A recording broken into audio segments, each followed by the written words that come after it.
À Bruxelles, en Belgique, le président de la République Félix-Antoine Tshisekedi Tshilombo a participé à la 10e édition du Global Gateway Forum. Prenant à témoin les participants à ces rendez-vous de haut niveau, le chef de l'État s'est adressé à son homologue du Rwanda, présent dans la salle en vue de la restauration de la paix durable dans l'Est de la République démocratique du Congo.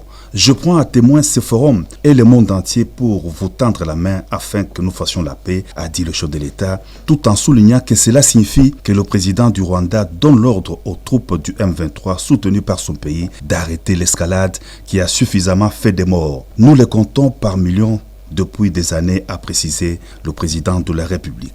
L'histoire nous jugera, il est temps d'arrêter et de nous tourner vers la paix et le développement, a renchéri le chef de l'État. Le jeudi 9 octobre à Bruxelles, le président de la République Félix-Antoine Tshisekedi Tshilombo a eu des entretiens à marge de Global Gateway Forum avec Massad Boulos, le conseiller principal pour l'Afrique du président américain Donald Trump.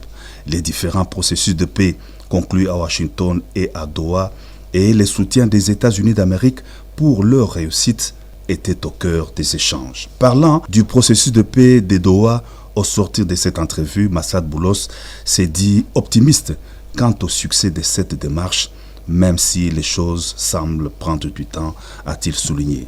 Pour le conseiller principal du président Donald Trump, les États-Unis d'Amérique tiennent à la souveraineté et à l'intégrité territoriale de la République démocratique du Congo. Évoquant l'appel solennel pour la paix lancé par le président Félix Tshisekedi à son homologue du Rwanda, Massad Boulos a déclaré qu'il s'agit d'un geste noble que tout le monde apprécie.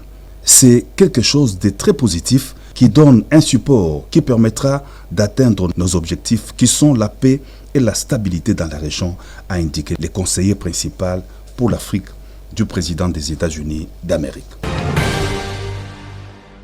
Toujours à Bruxelles, le président de la République Félix-Antoine Tshisekedi Tshilombo s'est aussi entretenu avec Mme Ursula von der Leyen, haute représentante de l'Union européenne pour les affaires étrangères. La question de la coopération stratégique face aux défis de paix et de sécurité a été évaluée au cours de leurs échanges. Le rôle crucial que la République démocratique du Congo s'apprête à jouer au sein du Conseil de sécurité des Nations Unies était aussi évoqué au cours de cette rencontre. Le président de la République a affirmé à son hôte que la RDC souhaite compter sur le soutien de l'Union européenne à la fois dans la dynamique de paix en cours et dans la coordination des positions multilatérales face aux grandes menaces à la sécurité collective.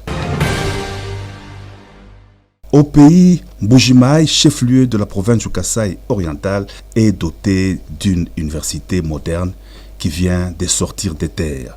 Lundi 6 octobre 2025, le président de la République Félix-Antoine Tshisekedi Tshilombo a procédé à l'inauguration de l'université officielle de Mbuji-Mayi, située au quartier Kansela, dans la commune de Mouya. Le complexe universitaire comprend 3 imposants bâtiments de 2 étages construits sur fonds propres du gouvernement central.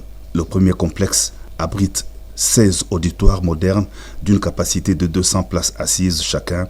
Un deuxième complexe est composé de 2 amphithéâtres de 400 places et le troisième constitue un bâtiment résidentiel pour les étudiants. Il comprend 154 chambres. La ministre de l'Enseignement supérieur, universitaire, recherche scientifique et innovation, professeure Dr Marie-Thérèse Sombo Ayan, a rendu hommage au chef de l'État pour cet ouvrage, le nouveau campus de l'UOM, s'inscrivant dans un vaste programme de construction des infrastructures modernes dans les différents chefs-lieux des provinces de la RDC.